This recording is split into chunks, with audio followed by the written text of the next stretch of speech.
ஓம் சாய்ராம். என் அன்பு செல்லமே, என்னுடைய அழகான தங்கமே, உன்னுடைய சந்தோஷத்திற்கு நீ என்ன ஆசைப்பட்டாயோ அது கிடைக்கப் போகிறது.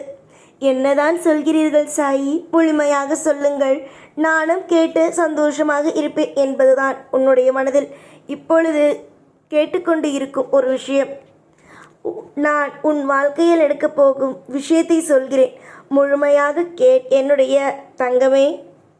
உன்னுடைய வாழ்வில் நான் எல்லாமும் நல்லபடியாக செய்யலாம் என்று முடிவெடுத்து விட்டேன். நீ அழுவது வேண்டவே வேண்டாம். உன்னுடைய வாழ்க்கையில் நிறைய குறைகள் வந்தது. உன்னுடைய வாழ்க்கையில் நிம்மதி இல்லாமல் ஒவ்வொரு நாளும் இருக்கிறது.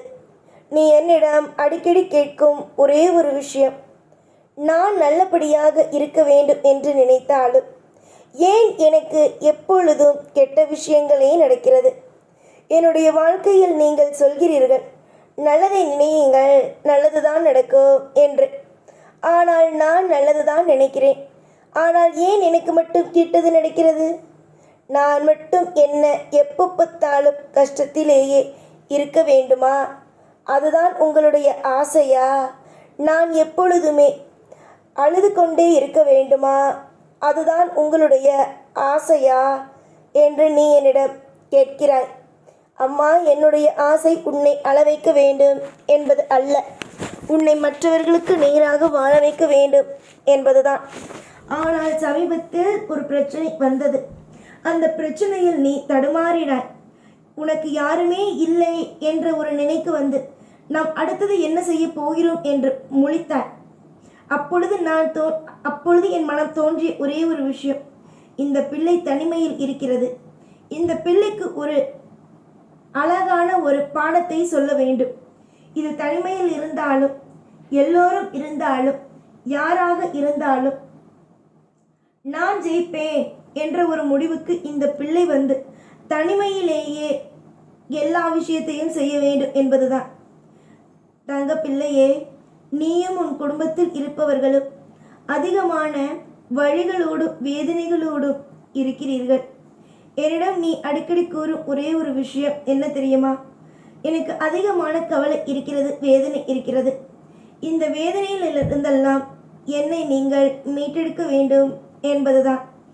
என்னுடைய பிள்ளையே இவ்வளவு தூரம் வந்து இறங்கி வந்து சொல்கிறது, எனக்கு கவலைகள் இருக்கிறது, கஷ்டங்கள் இருக்கிறது, என்னை காப்பாற்றுங்கள் என்று. இப்படி என்னுடைய பிள்ளை கூறும் பொழுது என்னுடைய பிள்ளையை நான் காப்பாற்றாமல் எப்படி இருக்க முடியும்? என்னுடைய பிள்ளையை நான் காப்பேன், என்னுடைய பிள்ளையை நான் வழி நடத்துவேன். 1000 பேர் என் பிள்ளையை குறை கூறினாலும் ஒரு அப்பாவாக நின்று நான் எந்த ஒரு குறையையும் என்னுடைய பிள்ளையை சொல்லவே மாட்டேன். என் பிள்ளைக்கு குறை கூறும் அளவுக்கு எந்த ஒரு தவறையும் செய்யவில்லை. மற்றவர்கள் சொல்லலாம், நீ தவறு செய்கிறாய் என்று. ஆனால் நான் மட்டும் உன்னை தவறு செய்கிறாய் என்று கூற மாட்டேன். எல்லா விஷயத்தையும் தெரிந்து கொண்டு உன்னை நான் கஷ்டப்படுத்த நினைக்கலாமா? உன்னுடைய வாழ்க்கையில் நீ எந்த அளவுக்கு அற்புதமாக வாழ வேண்டும் என்று நினைக்கிறாய்? உன்னை நான் வாழ வைத்துதான் பார்க்க வேண்டுமே தவிர உன்னுடைய வாழ்க்கையில் உன்னை கஷ்டம் கொடுத்து உன்னை பார்க்கலாமா? உனக்கு நான் கஷ்டம் கொடுத்தால்தான் உன்னால் தாங்க முடியுமா? கஷ்டத்தை எல்லாம் கொடுக்கவே மாட்டேன். இனிமேல் சந்தோஷத்தை தான் கொடுப்பேன்.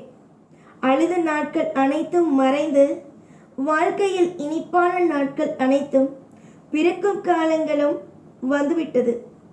ஆசைகள் உன்னுடைய மனதுக்குள் ஒளிந்து கிடக்கிறது. நிறைய ஆசைகள் இருந்தாலும் எதையும் நீ வெளியில் காட்டிக்கொள்ளவே இல்லை. ஆனால் நீ வெளியில் காட்டிக்கொள்ளாவிட்டாலும் உன்னுடைய வாழ்க்கையில் என்னென்ன நடக்கிறது, ஏது நடக்கிறது என்பது அனைத்தும் எனக்கு தெரியும்.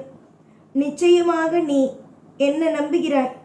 உன்னுடைய நம்பிக்கையை ஒரு நாளும் ஒரு பொழுதும் உன்னுடைய வாழ்க்கையில் நான் ஒரு நாளும் ஒரு பொழுதும் உனக்கு நான் கஷ்டத்தை கொடுக்க கூடாது, நன்மைகளை தான் கொடுக்க வேண்டும் என்பதையெல்லாம் முடிவெடுத்து விட்டேன். கஷ்டத்தை கொடுத்து உன்னுடைய வாழ்க்கையில் கஷ்டத்தை கொடுத்து கவலையை கொடுத்து என்ன செய்ய போகிறேன்? இனிமேல் பார், எல்லாம் வசதிகளும் நிறைய சந்தோஷங்களும் மட்டும்தான் அமையும். பேரின்பத்திற்கு குறைவிருக்காது. நீ விவரம் தெரிந்ததிலிருந்து உன்னுடைய வாழ்க்கையில் நீ எந்த விதமான சந்தோஷங்களையும் பார்க்கவில்லை. ஆனால் இதற்கு பிறகு உன்னுடைய வாழ்க்கையில் சந்தோஷங்களை பார்ப்பாய். உன்னுடைய வாழ்க்கையில் செல்வ செழிப்புகளை பார்ப்பாய். உன்னுடைய வாழ்க்கையில் தோல்விகளை பார்த்து நீ இனிமே நிம்மதிகளை பார்ப்பாய். நிம்மதிகள் மட்டுமே இனிமேல் உன் வாழ்வில் இருக்கும். நீயும் உன் குடும்பத்தில் இருக்கும் ஒவ்வொரு நபர்களும், உன்னுடைய வாழ்க்கையில் இருக்கும் ஒவ்வொரு நபர்களும் எனக்கு யார் எப்படிப்பட்டவர்கள் என்று தெரியும். நீ சாய் சாய் சாய் என்று ஒவ்வொரு நாளும் கூப்பிடும் பொழுது தன் பிள்ளை தன்னை கூப்பிடுகிறது என்றுதான் ஓடி வருகிறேன். ஆனால் நீ அழும் பொழுது என் மனமானது வேதனையாக மாறுகிறது. அதனால் அழாதே, பொறுமையாக இரு. நடப்பது உன் வாழ்வில் சிறப்பாக நடக்கும்.